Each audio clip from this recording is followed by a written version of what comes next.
Hare Krishna.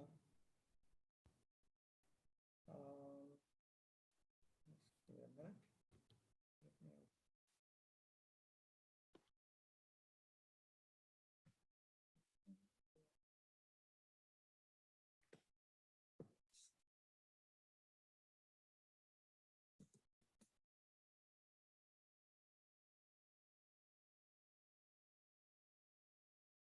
Purport to nectar of instruction. Fine.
Okay, so this is where we are.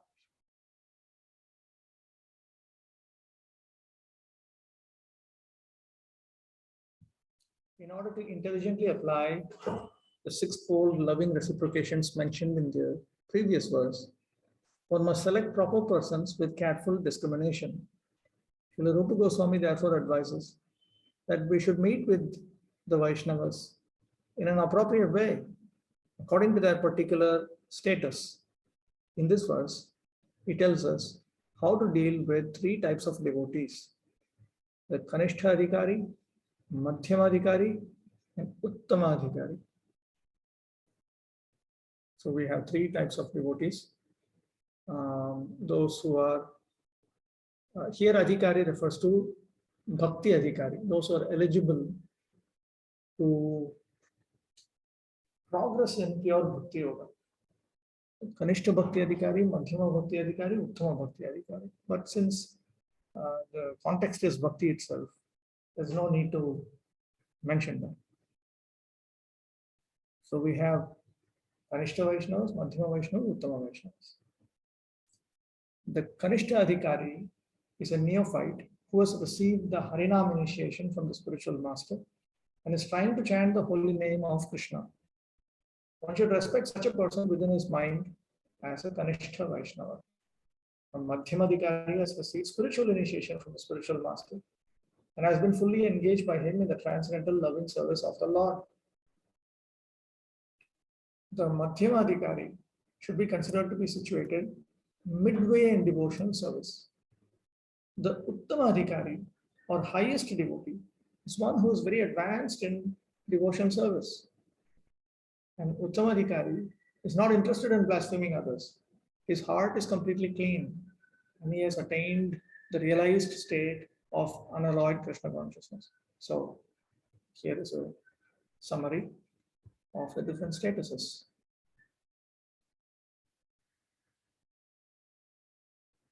As you would notice, all of this is reflected from Bhaktisiddhanta Saraswati's presentation. According to Śrīla Rupa Goswami, the association and service of such a Mahabhagavata or perfect Vaishnava are most desirable. One should not remain a Kanishta Adhikari who is situated in on the lowest platform of devotion service and is interested only in worshipping the deity in the temple. Such a devotee is described in the 11th canto of Srimad Bhagavatam. Archayameva hare pujam ya shraddhayehate natad bhakteshu chanyeshu sabhakta prakrita smritaha. A person who is very faithfully engaged in the worship of the deity in the temple, but who does not know how to behave toward devotees or people in general, is called the prakrita bhakta or Kanishta Adhikari. So this person is least eligible to make progress in Krishna consciousness, you can say. One therefore has to raise himself from the position of Kanishta Adhikari to the platform of Madhyama Adhikari. The Madhyama Adhikari is described in Srimad Bhagavatam in this way. Ishvare tad adhineshu balisheshu dushaksu cha premam maitri kripopeksha yahkaroti sa madhyamaha. The Madhyama Adhikari is a devotee who worships the Supreme Personality of Godhead as the highest object of love, makes friends with the Lord's devotees, is merciful to the ignorant, and avoids those who are envious by nature. This is the way to cultivate devotional service properly. Therefore, in this verse, Rupa Goswami has advised us how to treat various devotees. So you have the Kanishta Vaishnava and you have the Madhyama Vaishnava. Kanishta Vaishnava is elsewhere Prabhupada mentions a Kanishta Vaishnava is a perfect Brahmana in Krishna consciousness. It does not have it does not have mixtures of lower varnas. It's a perfect Brahmana in Krishna consciousness. So Kanishta Adhikaris are actually great. Madhyama Adhikaris are greater. This is the way to cultivate devotion service properly. Therefore, in this verse, Srila Rupa Goswami has advised us how to treat various devotees. We can see from practical experience that there are different types of Vaishnavas. So from practical experience, we get to know that there are Vaishnavas at different statuses. The Prakrita Sahajiyas generally chant the Hare Krishna Maha Mantra, yet they are attached to women, money, and intoxication. Although such persons may chant the holy name of the Lord, they are not yet properly purified. Such people should be respected within one's mind, but their association should be avoided. Those who are innocent, but simply carried away by bad association, should be shown favor if they are eager to receive proper instructions from pure devotees. But those neophyte devotees who are actually engaged by the bona fide spiritual master and are seriously engaged in carrying out the orders of the spiritual master should be offered respectful obeisances. In this Krishna consciousness movement, a chance is given to everyone without discrimination of caste, creed, or color. Everyone is invited to join this movement, sit with us, take prasad, and hear about Krishna. When we see that someone is actually interested in Krishna consciousness and wants to be initiated, we accept him as a disciple for the chanting of the holy name of the Lord. When a neophyte devotee is actually initiated and engaged in devotional service by the orders of the spiritual master, he should be accepted immediately as a bona fide Vaishnava, and obeisances should be offered unto him. Out of many such Vaishnavas, one may be found to be very seriously engaged in the service of the Lord, strictly following all the regulative principles, chanting the prescribed number of rounds on japa beads, and always thinking of how to expand the Krishna consciousness movement. Such a Vaishnava should be accepted as an Uttama Adhikari, a highly advanced devotee, and his association should always be sought. The process by which a devotee becomes attached to Krishna is described in Chaitanya Charitamrita. Diksha kale bhakta kore atma samarpan, sei kale Krishna tare kore atma sam. At the time of initiation, when a devotee fully surrenders to the service of the Lord, Krishna accepts him to be as good as he himself. This is a point which most of us miss. Initiation involves two things. One is we accept a representative of Krishna, a Vaishnava as a representative of Krishna, and we agree to follow Krishna's instructions transmitted through him. That is one aspect. I will even say that is an external aspect. Then there is an internal aspect which is brought out here. At the time of initiation, a devotee should fully surrender to Krishna.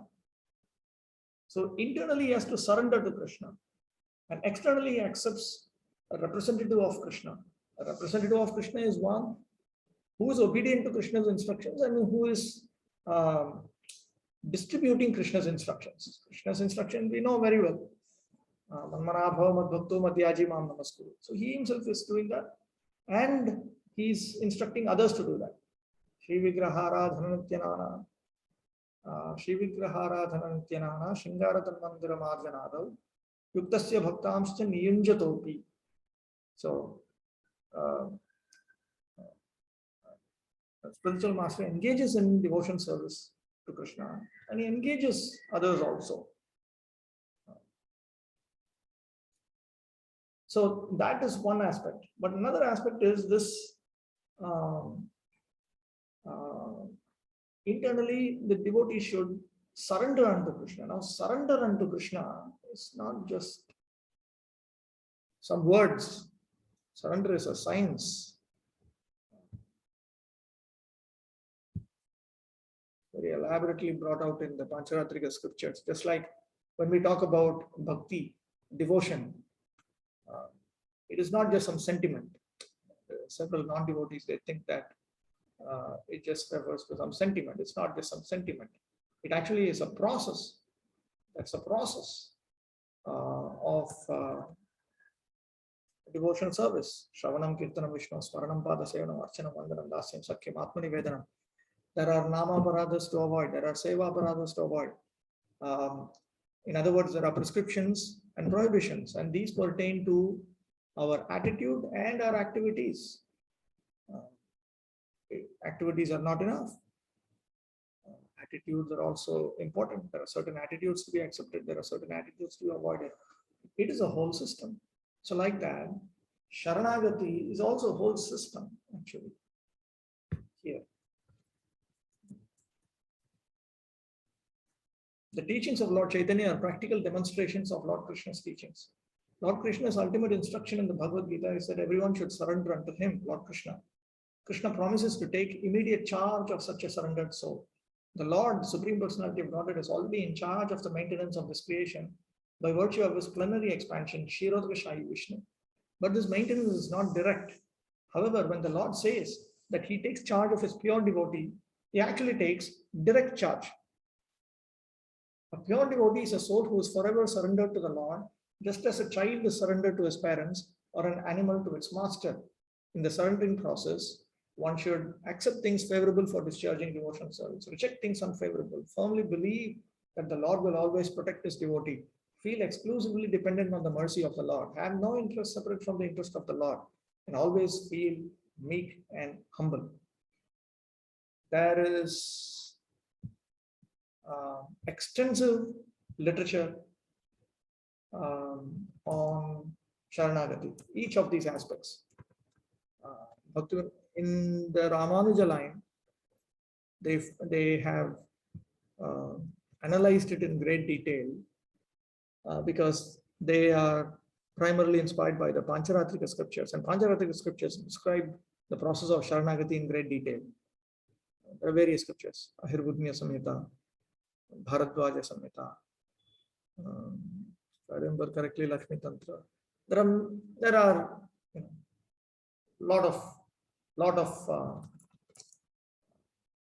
there's been a lot which has been presented in the Pancharatrika scriptures on the 6 aspects of Sharanagati. Bhaktivinoda Thakur has given us a songbook. It would be very much worth studying these songs in which all the 6 items of surrender are brought out. Very, very important. In fact, according to the authorities on the process of Sharanagati, all the 6 items must be there in place. Shadanga Sharanagati hoive jahar tar prarthana shune Śrī Nanda. The son of Nanda Maharaj listens to the prayers offered by one who engages in all the 6 items of surrender. Shadanga Sharanagati. Shad means 6, Anga means items. So, something which I have been thinking that these things should be, okay, whatever has happened, but there should be some effort to make the devotees understand much before they take initiation, to help them understand what they're getting into. So it's not just the person that you are taking Diksha from. In fact, it is not just him. It is him and his authority, all the way up to Krishna, all the way up to Chaitanya Mahaprabhu.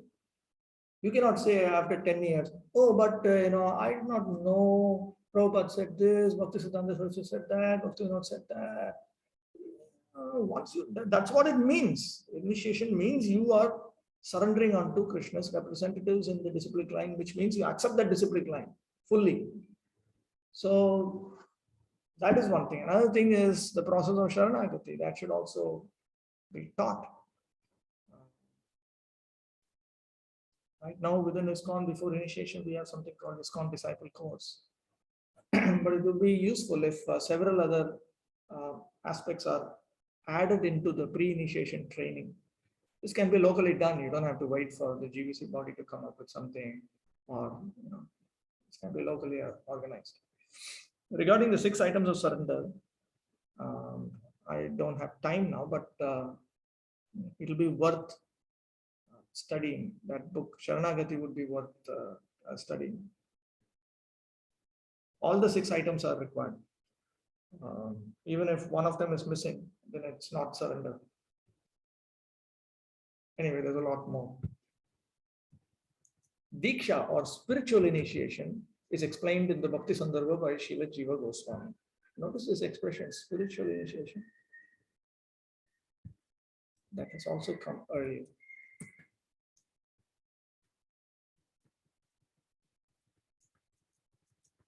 A Madhyamadhikari has received spiritual initiation. I'll get back to this. Diksha, or spiritual initiation, is explained in the Bhakti Sandarbha by Srila Jiva Goswami. Divyam Jnanam Yatodadhyat Kuryat Vapasya Sankshayam Tasmad Diksheti Saprapta Deshikais Tatpakovitai. By Diksha, one gradually becomes disinterested in material enjoyment and gradually becomes interested in spiritual life. As I already pointed out in the previous session, that by which one attains Divya Jnana, internal spiritual realization, and one's sinful reactions are completely destroyed, that is known as Diksha. So this is an internal spiritual phenomenon.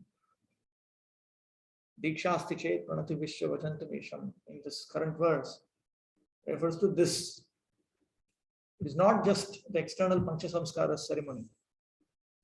That ceremony is just a medium. Apart from that, if I internally surrender unto Krishna, externally surrender unto Krishna's representative, and in fact, he is himself representing the whole line of perfect pure Vaishnavas who are representing Krishna, then this should happen. If this does not happen, Bhaktisiddhanta Saraswati has elsewhere noted Diksha Rabhinam, a pretense of Diksha. I put on a show of surrendering unto Krishna's representative when in fact I am not fully surrendered to his to Krishna's instructions coming through him. So then Krishna will also counter pretend to bestow mercy. He might give you material enjoyment, but he will not give you Vairagya, Vidya and Bhakti. Okay, getting back to this. We have seen many practical examples of this, especially in Europe and America. Many students who come to us from rich and respectable families quickly lose all interest in material enjoyment and become very eager to enter into spiritual life. Although they come from very wealthy families, many of them accept living conditions that are not very comfortable. Indeed, for Krishna's sake, they are prepared to accept any living condition as long as they can live in the temple and associate with the Vaishnavas.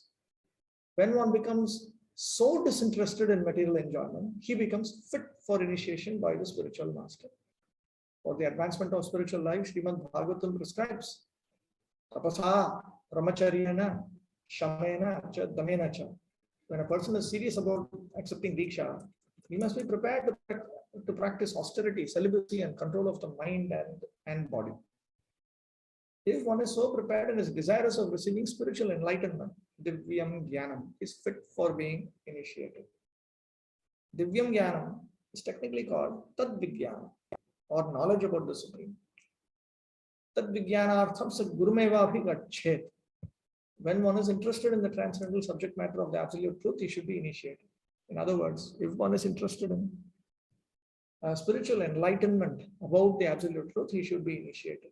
Such a person should approach a spiritual master in order to take the Diksha.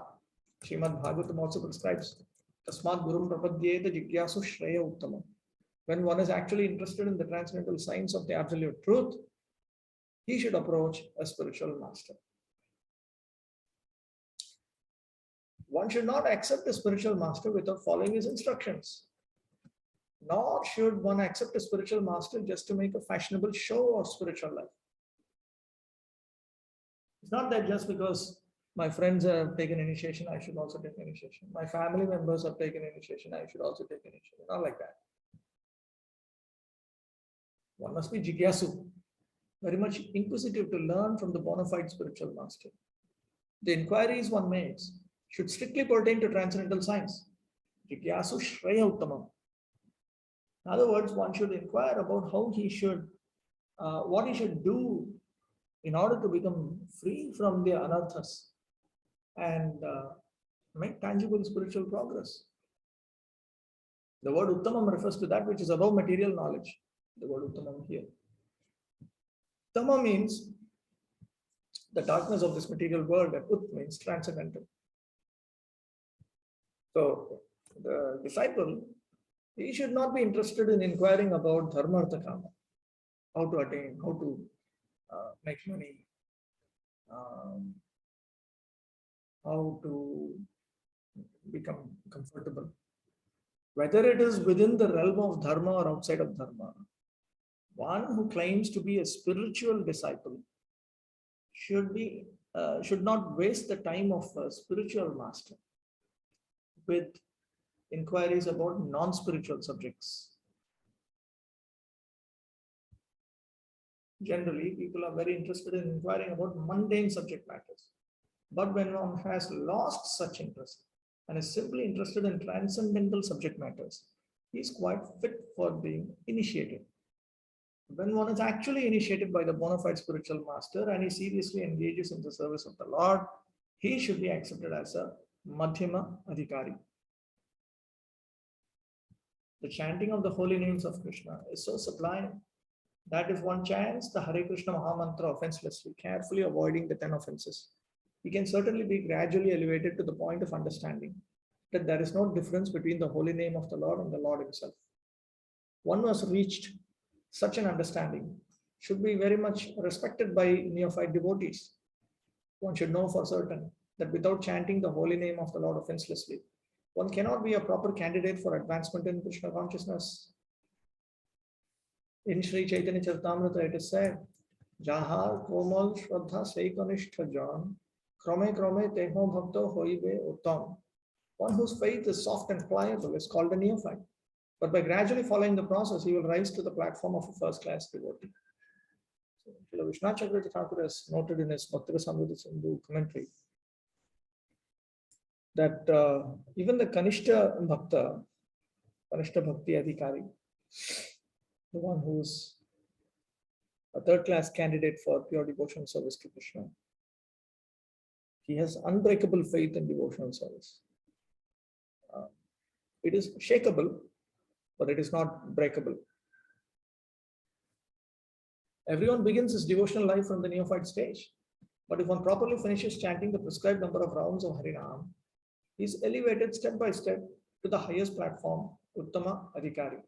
The Krishna consciousness movement prescribes 16 rounds daily because people in the Western countries cannot concentrate for long periods while chanting on beats. Therefore, the minimum number of rounds is prescribed.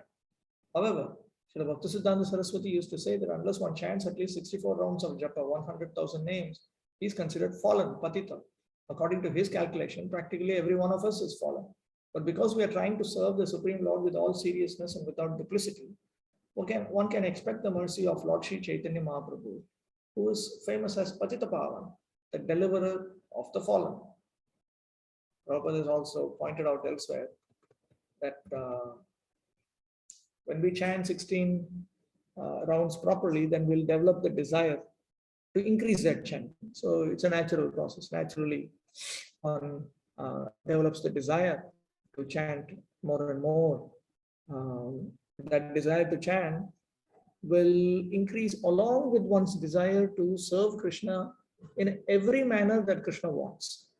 For instance, Haridas Thakur, he was chanting 192 rounds. And we know from Chaitanya Bhagavat that Lord Chaitanya Mahaprabhu, he sent Haridas Thakur for preaching. Haridas Thakur was fully obedient, without the slightest disturbance. He accepted all that. So he would preach. Also, we know that sometimes he participated in the night kirtan programs arranged by Lord Chaitanya Mahaprabhu at Srivas Thakur's Kotyal, Srivasanga. That also, Haridas Thakur participated. He did not say, oh, I need to chant, therefore I will not do this, I will not go preaching, I will not do this, nothing like that. That is stupidity. On one hand, we are praying, my dear Krishna, please engage me in your devotion service. On the other hand, when Krishna actually orders you to do certain things, you refuse that. So that is hypocrisy, that is duplicity. That is not sincerity. And yet, Haridas Thakur was chanting 192 rounds, despite that. So that is what is meant by increasing the chanting. Increasing the chanting means increasing the chanting without compromising with our service obligations. Whatever services Krishna gives through his representatives and so on, that should be accepted.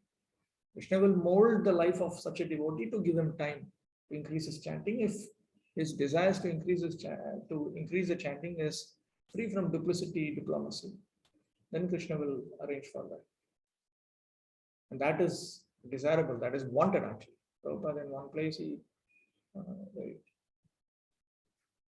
this also, some conversation.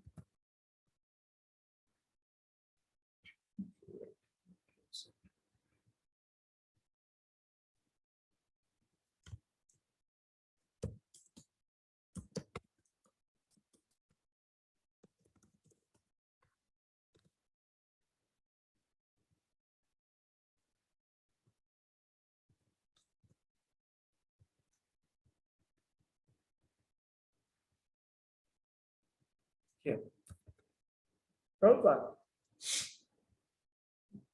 why we have chosen the 16 as a number to chant the rounds? Yes. Why not less or more? We have fixed up 16. We are chanting 16. No, we say minimum 16. Minimum. Why that 16 minimum?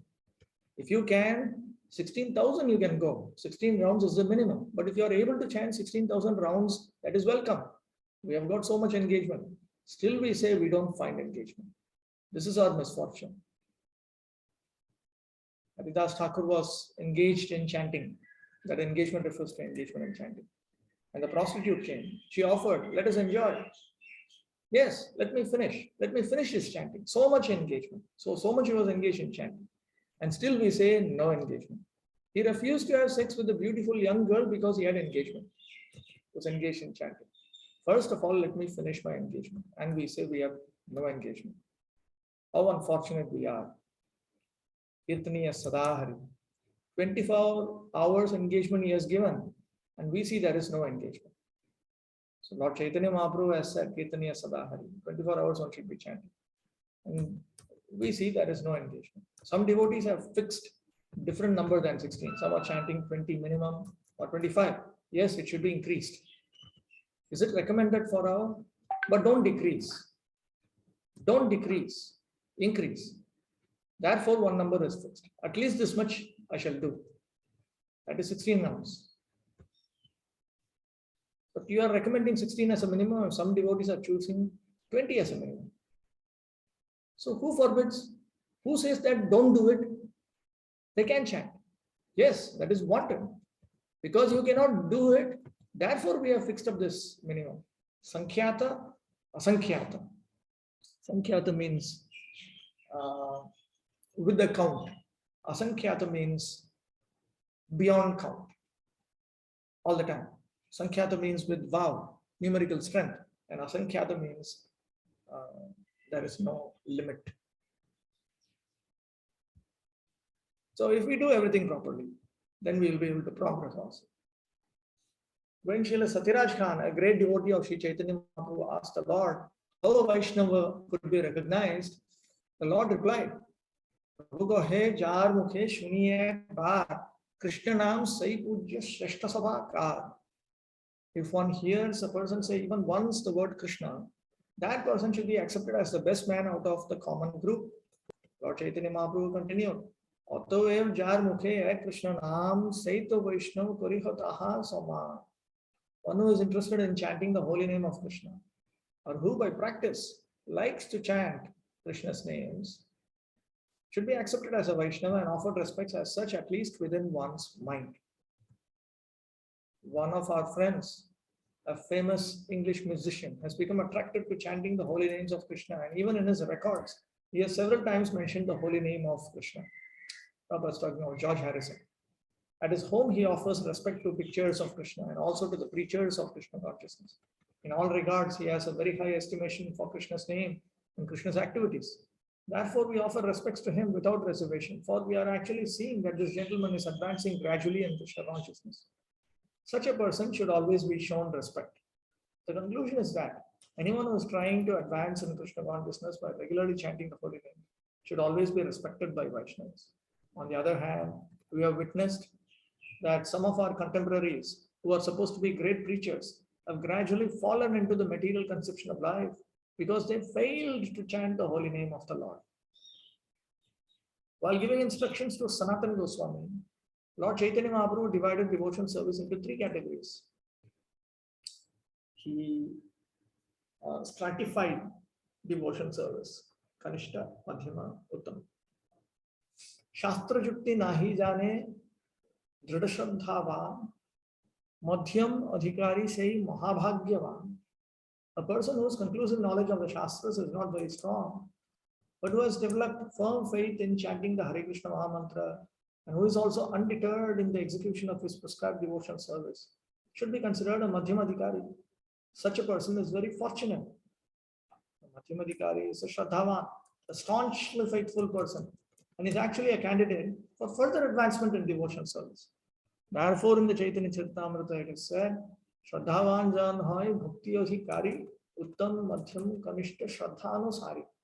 One becomes qualified as a devotee on the elementary platform, the intermediate platform, and the highest platform of devotion service according to the development of his Shraddha, faith. Again, in Chaitanya Charitamrita, it is said, Shraddha shabde vishwas kahe sudridho nishchay. Krishna bhakti koile sarva karma krita hoy. By rendering transcendental service to Krishna, one automatically performs all subsidiary activities. This confident, firm faith, favorable to the discharge of devotional service, is called Shraddha. So that Shraddha, it means actually all that I need to be doing is simply this process of devotional service. I should be engaged only in this process of devotional service. The 64 items of devotional service that has been given by Rupa Goswami, I should be doing that and only that. No, I should give up all other responsibilities, obligations, everything. Because if I do that, then everything else will be taken care of. That staunch faith in the process of Krishna consciousness is called Shraddha. This is the Shraddha of Adav Shraddha. Shraddha, faith in Krishna, is the beginning of Krishna consciousness. Faith means strong faith. The words of Bhagavad Gita are authoritative instructions for faithful men. And whatever Krishna says in Bhagavad Gita is to be accepted as it is, without interpretation. This was the way Arjuna accepted Bhagavad Gita. After hearing Bhagavad Gita, Arjuna told Krishna, Sarvametad Ritam Manye Yanmam Vadasi Keshava. Oh Krishna, I totally accept as true all that you have told me. This is the correct way of understanding Bhagavad Gita, and this is called Shraddha. It's not that one accepts a portion of Bhagavad Gita according to his own whimsical interpretations and then rejects another portion. This is not Shraddha. Shraddha means accepting the instructions of Bhagavad Gita in their totality, especially the last instruction. Sarva dharman parityajya mamekam sharanam vraja.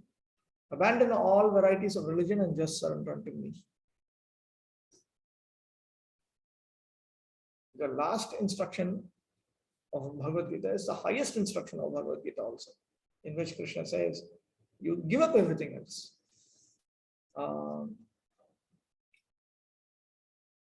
In two places, Krishna provides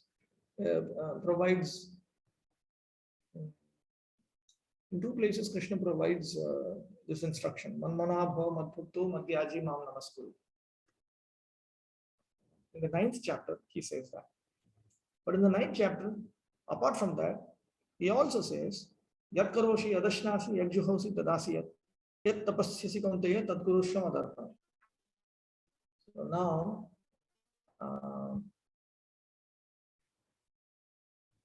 there's a point to be noted there.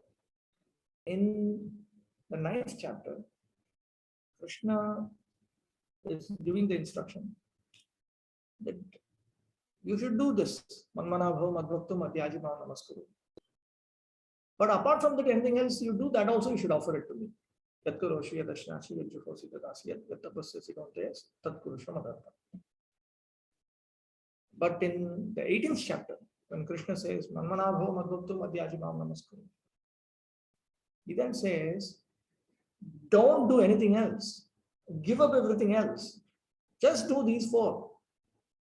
So in the 18th chapter, Krishna couples Manmana bhava madbhakto madhyaji mam namaskuru with not yatkaroshi yadashnasi yajjuhosi tadasiyat. Rather, here he says, Sarvadharman parityajya mamekam sharanam vraja. Just surrender unto me means stop doing everything else. Therefore, this is the highest instruction. The last instruction is the highest instruction. When one becomes completely faithful in regard to this instruction, one strong faith becomes the basis for advancing in spiritual life. So one develops faith that yes, Krishna is saying, Aham tvam sarvapapebhyo mokshayishyami ma shucha. I will take care of your sinful reactions. In other words, I will take care of you. I will take care of you. Do this one thing. You stop doing everything else in life. You give up all adharma. You give up all material dharma. Give up all responsibilities, family responsibilities. Everything you give up. Just to do these 4. Manmana bhava madbhakto madhyaji mam namaskuru. I will take charge. Krishna has earlier indicated that also. Ananyāścintayanto mam ye janah paryupasate tesham nityabhiyuktanam yogakshemam vahami. So when one develops faith, yes, Krishna will take care of me, then that is called Shraddha, staunch faith. That becomes the basis for advancing in spiritual life, in pure bhakti yoga. When one fully engages in chanting the Hare Krishna mantra, he gradually realizes his own spiritual identity. Unless one faithfully chants the Hare Krishna mantra, Krishna does not reveal himself. So if I don't have that type of faith, but I chant the Hare Krishna mantra every day, Krishna does not reveal himself. Sevo mukhehi jihpadau swamam eva spuratyadaha. We cannot realize the Supreme Personality of Godhead by any artificial means. We must engage faithfully in the service of the Lord. Such service begins with the tongue, Sevo mukhehi jihpadau, which means that we should always chant the holy names of the Lord and accept Krishna Prasad. Accept Krishna Prasad means that for the maintenance of our body and soul, we should only accept foodstuffs that have been offered to Krishna and nothing else. At least the first step should be grains. Grains we should accept only when they are offered to Krishna, when they are cooked by devotees, offered by devotees. Only that I will take. That would be a very useful commitment. We should not chant or accept anything else. When this process is faithfully followed, the Supreme Lord reveals himself to the devotee. When a person realizes himself to be an eternal servitor of Krishna, he loses interest in everything but Krishna's service. Always thinking of Krishna, devising means by which to spread the holy name of Krishna, he understands that his only business is in spreading the Krishna consciousness movement all over the world. Such a person is to be recognized as an Uttamadhikari, and his association should be immediately accepted according to the 6 processes. Dadati, Pratigrihnati, etc. So this Dadati, Pratigrihnati and so on is actually with reference to an Uttama Vaishnava. Indeed, the advanced Uttamadhikari Vaishnava devotee should be accepted as a spiritual master. Everything one possesses should be offered to him, for it is enjoined that one should deliver whatever he has to the spiritual master. The brahmachari in particular is supposed to beg alms from others and offer them to the spiritual master. However, one should not imitate the behavior of an advanced devotee or Mahabhagavata without being self-realized, for by such imitation one will eventually become degraded. In other words, if a person is not a Mahabhagavata and he tells his dependents and subordinates, you can understand Krishna only through me, that is an imitation of a Mahabhagavata. He will eventually become degraded. In this verse, Srila Rupa Goswami advises the devotee to be intelligent enough to distinguish between the Kanishtadhikari, Madhyamadhikari and Uttamadhikari. So this requires some intelligence. The devotee should also know his own position and should not try to imitate a devotee situated on a higher platform. Srila Bhaktivinoda Thakur has given some practical hints to the effect that an Uttamadhikari Vaishnava can be recognized by his ability to convert many fallen souls to Vaishnavism. His ability to convert many fallen souls to Vaishnavism, which means he can bring them to the point of pure Vaishnavism, not just impure Vaishnavism, because impure Vaishnavas can easily make many others into impure Vaishnavas. That is not the point. That will be clarified now. One should not become a spiritual master unless he has attained the platform of Uttamadhikari. A neophyte Vaishnava or a Vaishnava situated on the intermediate platform can also accept disciples. But such disciples must be on the same platform. And it should be understood that they cannot advance very well toward the ultimate goal of life under his insufficient guidance. Actually, Bhaktisiddhanta Saraswati Thakur has repeatedly spoken about this point. There are certain things that Bhaktisiddhanta Saraswati Thakur repeatedly spoke about. And one of that was this, that Vaishnava who is meant to be served 24 hours a day by a person who is hankering to attain the highest perfection of Krishna consciousness has to be an Uttama Vaishnava.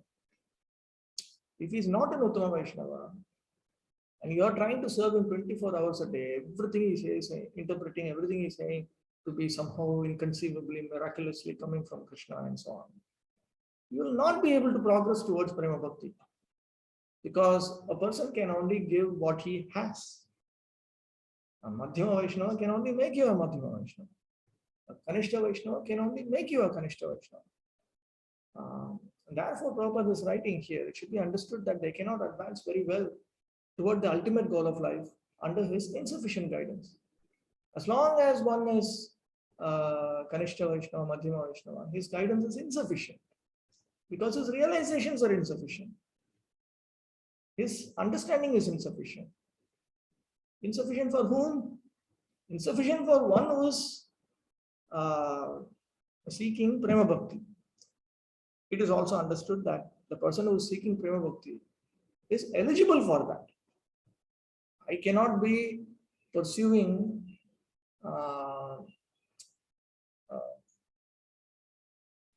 sense enjoyment and claim to be eligible for attaining Prema Bhakti. If I am hankering for Prema Bhakti, then that's a price for everything. I should be willing to pay for it. Therefore, Rupa Goswami has placed this particular verse as a fifth verse. He did not place this in the first verse. There are 4 verses before this. The first 3 verses themselves clarify what a bona fide disciple is. A person who is not a person who does not uninterruptedly carry out Rupa Goswami's first 3 instructions, text 1, text 2, text 3, is obviously not eligible to attain Prema Bhakti. And when such a person claims to be desirous of attaining Prema Bhakti, it is like a poor man who wants to buy some rich, some very expensive item. He has to earn that money in order to buy that. So one has to become eligible for Prema Bhakti, then he can hanker for it, then he can say that I require Uttamadhikari spiritual master. Therefore, a disciple should be careful to accept an Uttamadhikari as a spiritual master. So one who is fully interested in attaining the highest perfection of life, he should accept an Uttama Vaishnava as his spiritual master. Now, one point that you can note in this verse,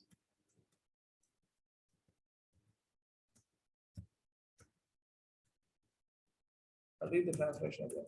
One should mentally honor the devotee who chants the holy name of Lord Krishna. One should offer humble obeisances to the devotee who has undergone spiritual initiation, Diksha, and is engaged in worshipping the deity. And one should associate with and faithfully serve that pure devotee who is advanced in undeviated devotional service and whose heart is completely devoid of the propensity to criticize others. Now here, notice this, that there is no consideration of how you are related to that devotee. We may be related to a devotee through Diksha or Shiksha or both or neither. I might have accepted a particular Vaishnava as my Diksha Guru. So now I have a Diksha relationship with him. I might accept his instructions, his guidance. So now I have a Shiksha relationship with him. And I have accepted him as my Shiksha Guru. I might accept a Vaishnava both as my Diksha Guru and my Shiksha Guru. Now I have a relationship of Diksha and Shiksha. Or I might not have accepted Diksha from a particular Vaishnava. I might not have accepted Shiksha from a particular Vaishnava. So four possibilities. But here Rupa Goswami is teaching us something beyond that. He's saying, if a devotee chants the holy name of Lord Krishna, he should be mentally honored, irrespective of your relationship with that devotee. This is purely on the basis of that devotee's spiritual achievements. This is not in consideration of how you are related to him. Similarly, if a devotee has undergone spiritual initiation and is engaged in worshipping the deity, that devotee, one should offer humble obeisances to that devotee. This is irrespective of how you are related to that devotee.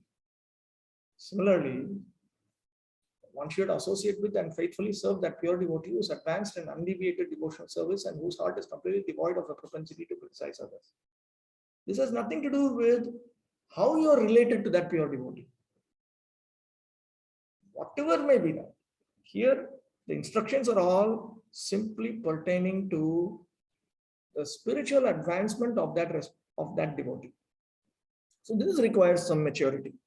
And in my own experience, this maturity only comes to those who are very serious about carrying out the first four instructions, in fact.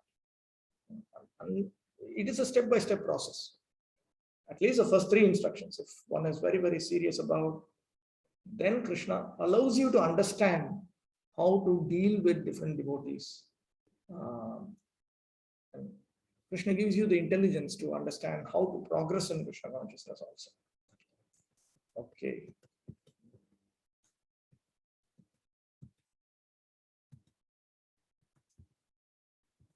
Now I go to text number 6.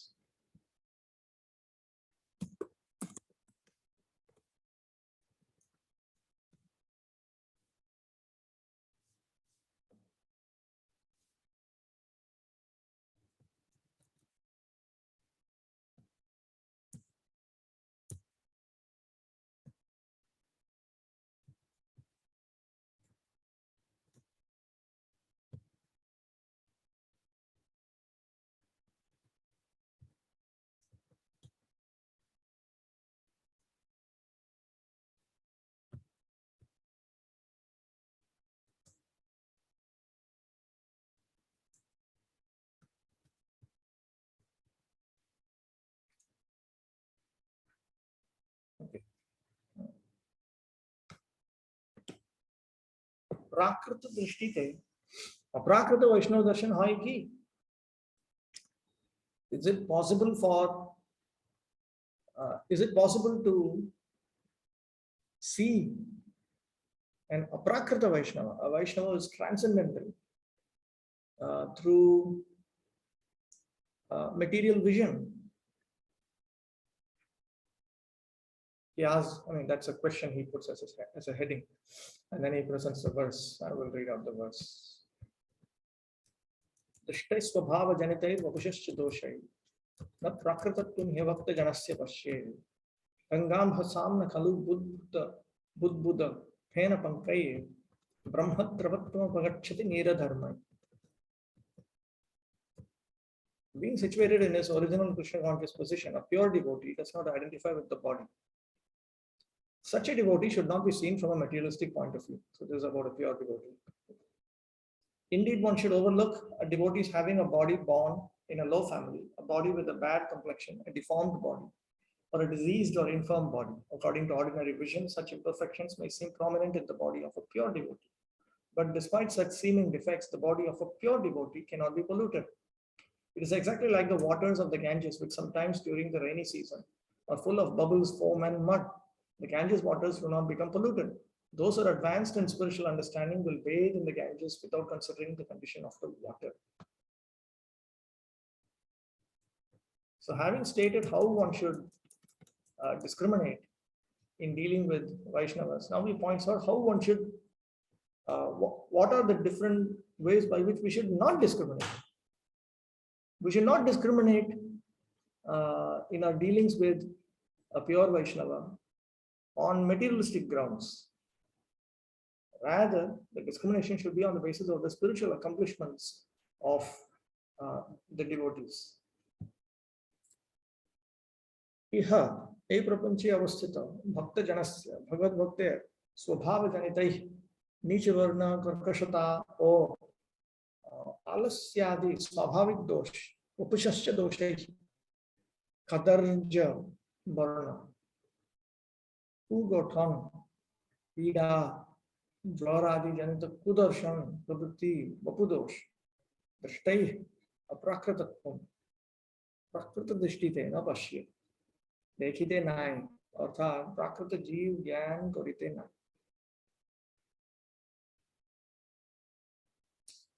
One should not see with the materialistic vision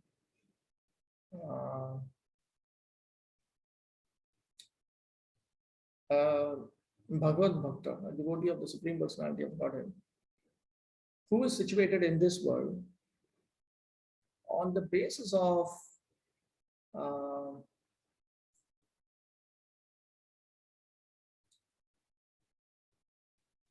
his defects that form a part of his material conditioning, such as him being from a lower varna, him being harsh, him being lazy, and so on, or the defects of his body. He has a very reprehensible complexion,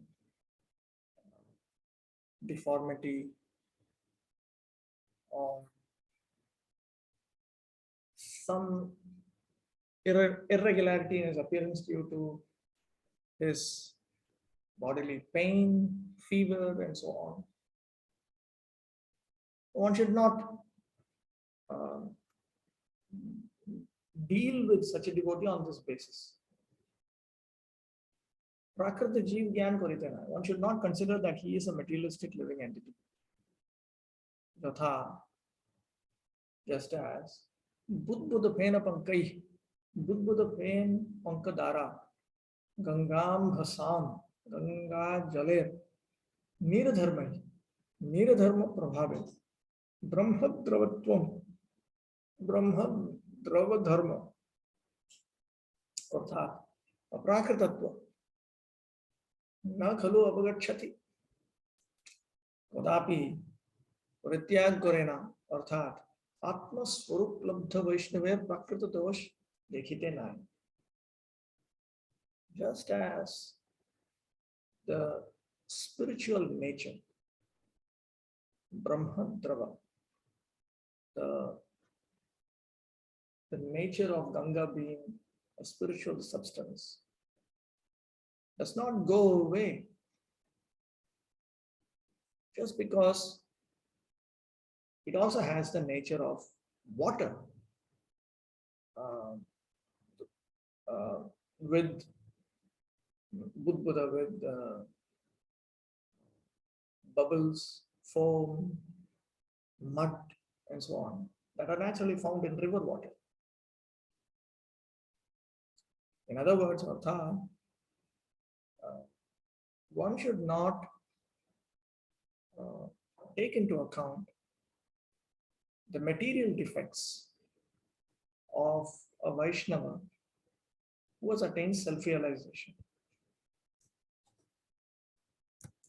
Upadesha Prakashika commentary. Prakriti ke loke tadvad acharena bhaktasya prakritatva jnane api na tad drishtihi vidheya ityaha drishtayati. One should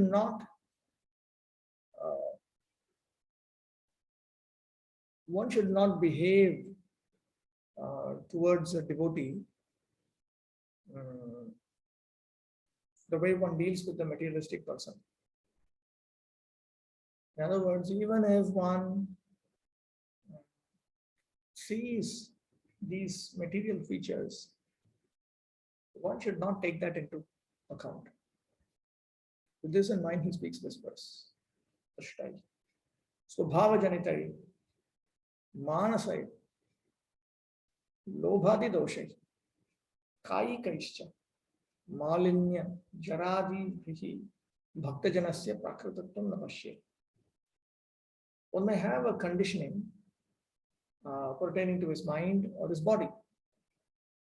So one may have a mental defect, for instance, greed.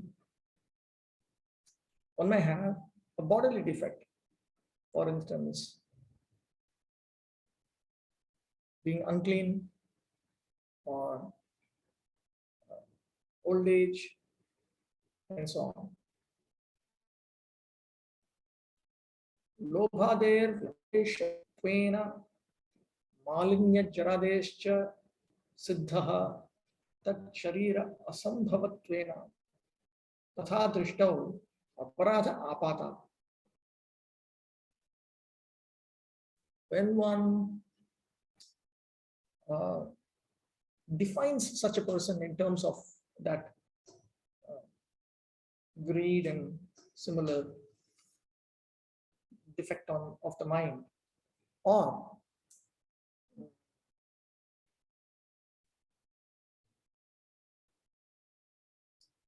when one considers a person who has attained perfection to have uncleanliness, old age, and so on, it is simply impossible, because he has attained perfection. He is on the Satchidananda platform. And one commits an offense by such a vision. Taddeva anyartha darshanena aha gangambasam iti yaktamidam. And this he points out with reference to how we see Ganga, which is quite evident. Śrī Upadeśāmṛta Bhasha, a paraphrase of the Upadeśāmṛta written by Śrī Bhaktivinoda Thakur. Nīra dharma gata prena pankadi sanjukta gangajal brahmata hoite nahe chuta. The spiritual nature of the water of Ganga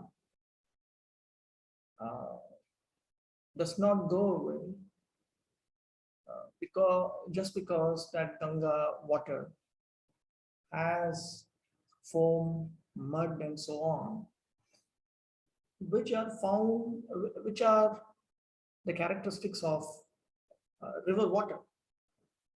Shairup Shuddhamukta Jadadehe Gata Swabhav Vapur Doshe Nahaya Prakrita. In that manner, a pure devotee who is residing in a material body, because of the defects of his conditioning or his body, he does not become materialistic. अतएव देखिया भक्तेर पदाकार स्वभावज वर्ण कार्कश्यादि दोष आ प्राकृत बोलिया भक्ति कभु ना निंदिबे शुद्ध भक्ति देखी तारे सर्वदा वंदिबे. Therefore, by looking at his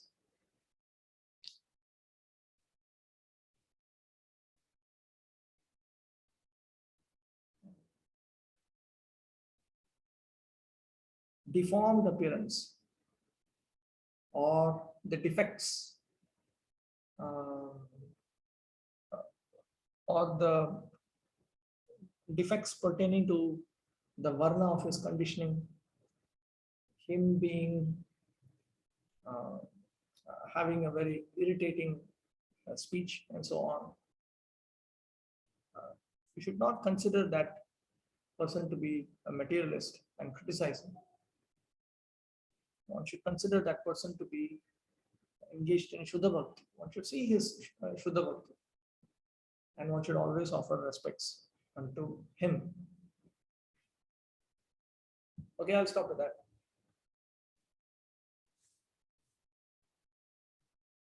Any questions?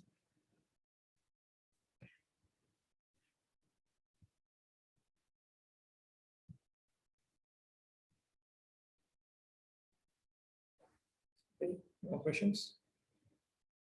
Nāmāśraya-bhakti Patitanam Pavanebhyo Vaishnavebhyo Namo Namaha. Jai Narasimhadev. Please have a nice Narasimha Chaturdashi. Hari Bol.